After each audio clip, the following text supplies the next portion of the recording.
Je me permets de poser une question toute simple, parce que on l'a moins entendu dans vos différentes interventions à tout un chacun. En fait, juste, quelle est la place de l'éthique? C'est-à-dire que, dans quelle mesure l'éthique peut-il être un levier et dans quelle mesure l'éthique est là dans ces institutions?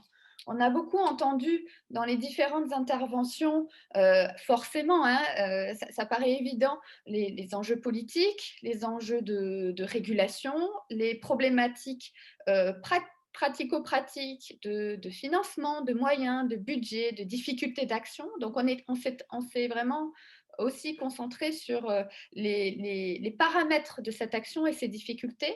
Est-ce que vous pensez que l'éthique est là déjà? Est-ce qu'on se questionne? Est-ce que ces lieux d'articulation sont des lieux de questionnement? Et si ce n'est pas le cas ou si ça était le cas, comment faire pour que l'éthique devienne un levier? Comment elle peut avoir une place? Parce que, comme vous le dites, c'est quand même des lieux de questionnement et qui me semblent essentiels pour réinterroger ce qu'est la santé et aussi ce système de santé. Alors peut-être, qui souhaite intervenir entre Nadine Bernard, Jean-François? Bah, je vais vous faire peut-être une réponse très vive et très brève parce que j'ai un exemple concret. Oui, L'éthique, nous, on l'aborde dans nos réflexions par l'équité d'accès aux oui, soins, hein. Non pas l'égalité, mais l'équité d'accès aux soins et surtout de la prise en compte des déterminants de santé, des déterminants parce qu'on voit très bien qu'on ne va pas avoir le même travail à faire en fonction de l'origine du patient, en fonction de son niveau de connaissance, en fonction de ses déterminants sociaux. Et donc là, pour nous, le travail s'aborde à la l'éthique. Et puis, il y a aussi un problème d'éducation des gens, d'éducation des patients. Et ça, c'est le patient qui le dit. J'étais hier en relation, oui, hier ou avant-hier, en relation avec une personne qui s'insurgeait parce qu'un traitement dont elle n'a pas besoin au passage, hein, puisqu'elle est très bien équilibrée, un dispositif ne lui était pas accessible au regard des règles de remboursement. Et elle me dit, c'est quand même inadmissible que dans un pays comme la France, où on a une égalité comme ça, je ne puisse pas avoir le dispositif dont j'ai envie. Vous voyez? Alors, j'ai passé un bout de temps à lui expliquer que ce n'était pas un problème d'envie, que c'était un problème de coût, de responsabilité globale, que ce qui il y aurait pour un, il n'y aurait pas pour l'autre. Et je pense aussi que l'éthique, il faut la faire jouer à tous les niveaux. Et qu'on a une, une question aussi, nous, au niveau des associations, on le met, mais une question de formation pour qu'on puisse parler ensemble de la même chose. Je vois Bernard qui n'est pas content là. Bernard et après je donnerai la parole à Nadine. Bernard, pour rebondir? Ouais, ouais. Moi, il me semble que on est dans la co-construction de ces articulations entre le transversal et le vertical, dans de la négociation permanente.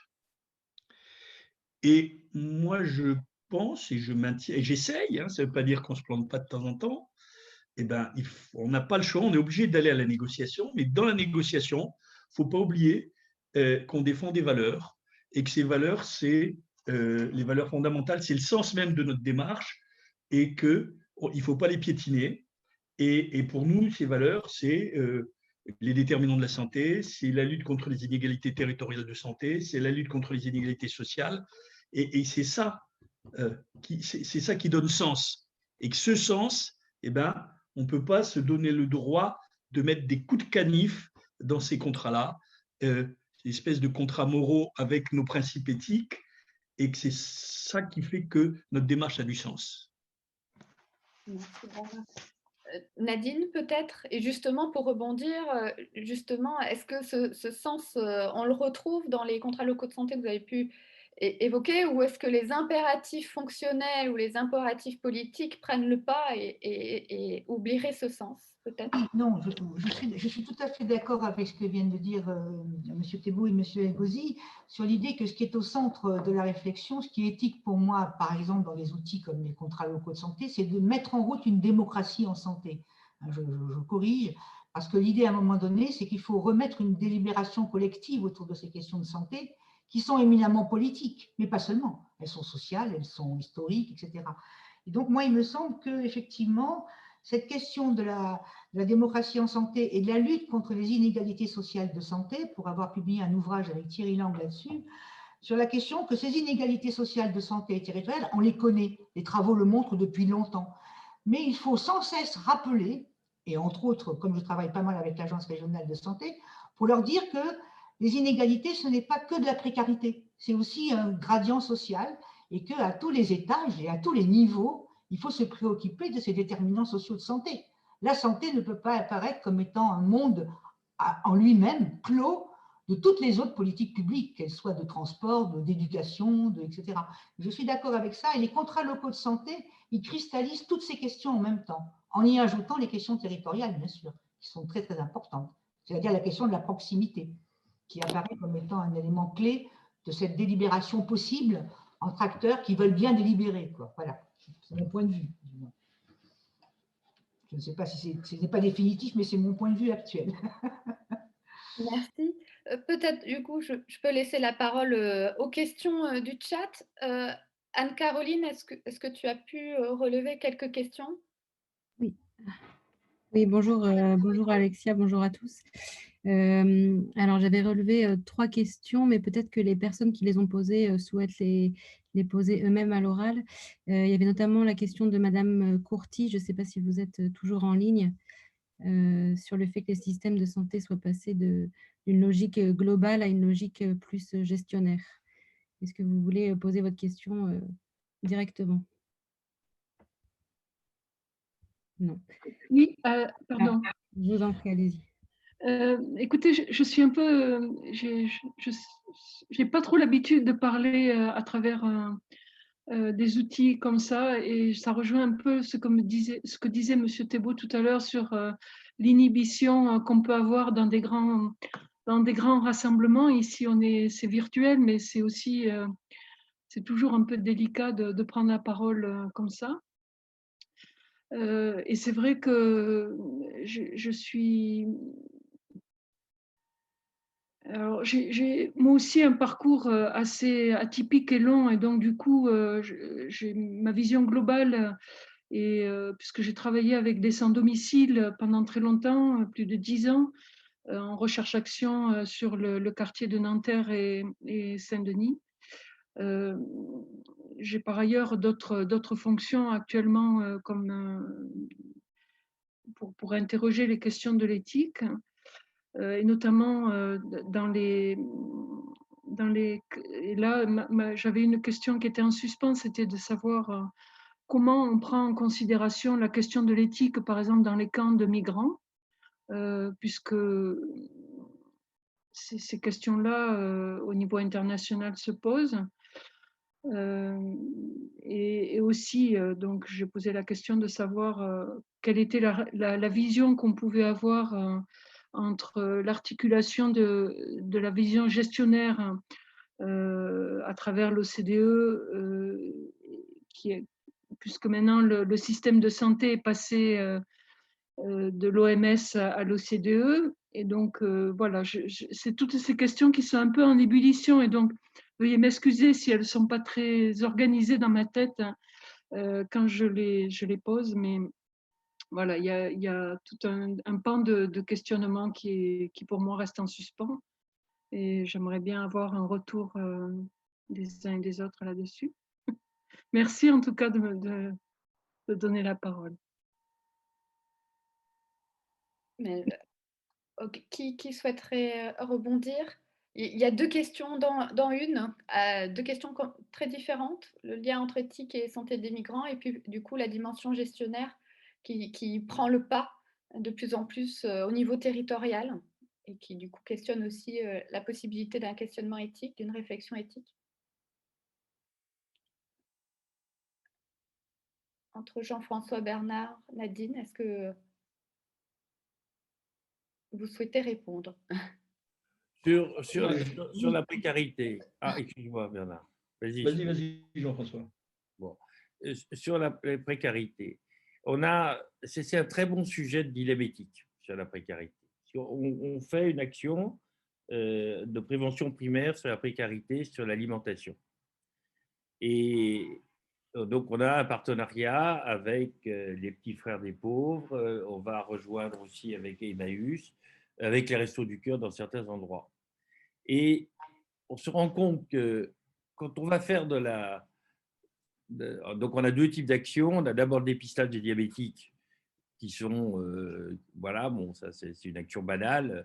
On essaie de dépister les diabétiques parmi les gens qui viennent chercher. Et puis, il y a après la prévention primaire qui est l'alimentation.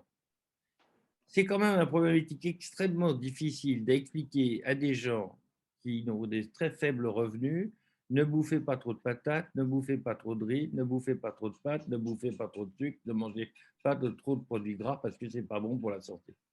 Et j'avoue que nos bénévoles, ils ont quand même de grandes difficultés avec ces sujets-là.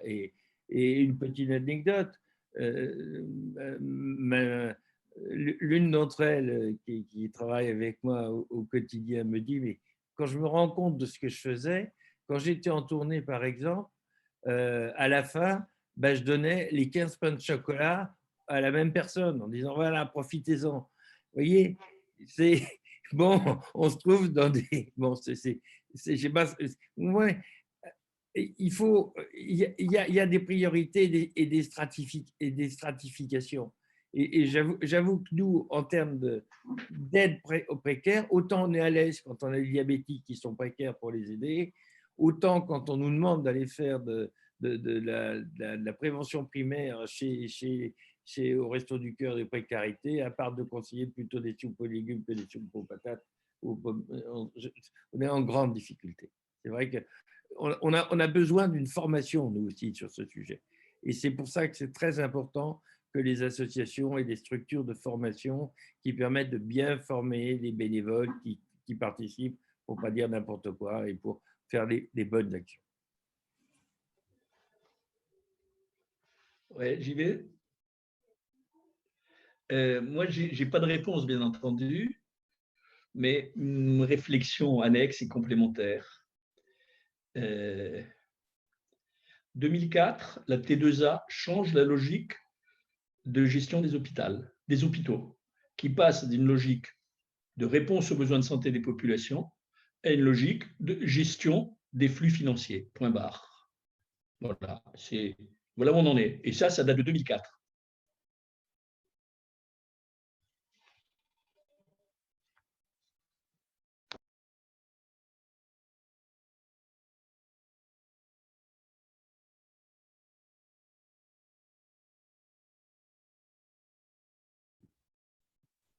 Je dis de mettre le micro et c'est moi qui ne le mets pas, excusez-moi. Nadine, merci Bernard. Nadine, est-ce que vous voulez rajouter quelque chose? Je vois une question sur le chat sur comment la question éthique peut-elle être convoquée dans des rapports entre institutions telles que l'ARS et collectivités locales pour l'élaboration d'un CLS. Je pense que cette question, c'est une question de rapport de force, c'est-à-dire éviter de penser qu'un médecin, un centre de santé, une association sont des gens qui sont pas au même niveau qu'une ARS, un cadre de santé ou un médecin qui n'écoute pas ses patients, parce que ça existe aussi. Hein, tous les médecins n'ont pas non plus d'informations sur les ISS très avancées. Je travaille sur un programme de recherche sur la formation des médecins d'ailleurs en ce moment là-dessus. Et je pense que la question éthique, elle vient du fait d'accepter une délibération qui est un rapport, qui n'est pas forcément un rapport de force, mais qui est un rapport d'écoute et de relation entre des instances qui appartiennent à des secteurs différents et à des niveaux différents. Et je pense que la question éthique, elle est là sur la symétrisation un peu plus importante des rapports entre des injonctions d'en haut et des gens qui ont envie de parler d'en bas. Et c'est le d'en bas qui est toujours... je dirais, oublié, pas tout. Il y a quand même des dispositifs ou des types d'organisation de la santé qui permettent de prendre en compte les patients et ce qu'ils disent, ou de prendre en compte ce que disent les professionnels de santé qui ne sont pas écoutés. Enfin, bon, donc, mais je pense qu'il y a une question qui est de l'ordre du dialogue, hein, c'est-à-dire c'est une sorte de dialogue très compliqué finalement, mais qui doit s'exercer au risque, évidemment, d'oublier un certain nombre de choses, et particulièrement les publics qui sont soumis aux inégalités sociales de santé. Je ne dirais pas que c'est les premiers oubliés, mais au-delà des objectifs avancés, quand on voit sur le terrain comment ça fonctionne, c'est un peu plus compliqué pour réduire ces inégalités sociales de santé. Si on ne parle pas de déterminants sociaux, on ne parle de rien. Il n'y a pas que des déterminants biologiques, bien entendu. Bon, je ne suis pas médecin, donc je me garderai de poser. Mais les déterminants sociaux, ils sont fondamentaux. Le logement, l'éducation, l'alimentation, l'activité physique, enfin, l'accès aux soins, l'accès aux droits, sont des choses qui sont dites égalitaires, mais qui ne le sont pas du tout. Voilà, on le sait depuis très longtemps, quoi. Voilà, de mon point de vue, c'est accepter un dialogue qui permette que les parties prenantes d'un centre de santé, d'un programme de santé, d'un contrat local de santé soient autour d'une table et qu'il y ait de la délibération, qui ne soit pas que du rapport de force. C'est du moins ce que montrent les travaux sur le CLS. Madame, vous dites quelque chose d'extrêmement intéressant et d'extrêmement important, la notion de rapport de force. Là, on a un exemple d'absence d'éthique colossale. Quand on voit le maire, quel que soit le degré d'affection de sa ville, quand on voit des maires qui décident eux-mêmes de dire bah, on s'assied sur les recommandations du CCNE, de la Haute Autorité de Santé ou des ARS, et nous, on va décider comment on va vacciner les gens et qui vaccine en toute pompe des jeunes gens, certes, de milieux précaires, puisqu'ils sont balayeurs et ils font la voirie, etc., mais qui sont jeunes et en bonne santé, c'est du clientélisme. Et ça, c'est une question de rapport de force aussi entre l'ARS et le maire en question ou le chef de la communauté de communes qu'il doit y avoir, parce que c'est inacceptable de voir des choses comme ça dans une situation de pénurie comme on est actuellement avec le vaccin. On ne le sera peut-être pas tout le temps, mais pour le moment, on est dans une situation de pénurie avec des choix qu'on a appelé priorisation, mais ça s'appelle des choix à faire. Alors, on est interpellé là aussi sur les associations qui financent des associations. Il y a deux types d'associations. Il y a des associations agréées et des associations pas agréées. Les associations qui sont agréées par l'État peuvent toucher des financements dans certaines mesures par l'État sur des appels d'offres. Et la principale, France Asso Santé, touche l'équivalent de 800 000 € par an uniquement et n'a aucun autre revenu et doit donner des comptes à la Cour des comptes et à l'État. Dans les associations qui ne sont pas agréées, elles sont comme toutes les associations loi 1901, elles sont libres de gérer leur compte comme elles veulent, d'avoir les ressources qu'elles veulent. Il faut passer par des associations agréées si on veut avoir un certain encadrement éthique qui lui-même est contrôlé. Je peux vous le dire, en ce moment, la Fédération française diabétique est contrôlée par l'IGAS, comme toutes les autres, comme elle contrôle les autres, mais donc il y a un contrôle qui est effectif. Et merci à tous les trois, merci à tout le monde. Je vous propose d'arrêter là pour libérer les gens. Merci encore, sincèrement, pour ces présentations, ces différents angles et ces différentes manières de voir ces questionnements-là. Évidemment, on en a esquissé que quelques points et cela demandera évidemment de nombreux approfondissements. Merci encore. Pour ceux qui souhaitent assister à cet après-midi, vous pouvez évidemment quitter la réunion et après, en recliquant sur le lien qui vous a amené ici ce matin, cet après-midi, vous retomberez sur l'espace de partage et d'échange. Nous nous retrouvons à 14 h avec une conférence de Frédéric Keck. Et merci encore pour votre participation. Et évidemment, à titre informatif, les vidéos seront disponibles sur le site de l'Espace Éthique. Vous serez informés par le biais d'un mail à ce sujet-là. Merci. Merci beaucoup, Alexia. Merci aux organisateurs. Merci beaucoup et bon appétit. Bon appétit.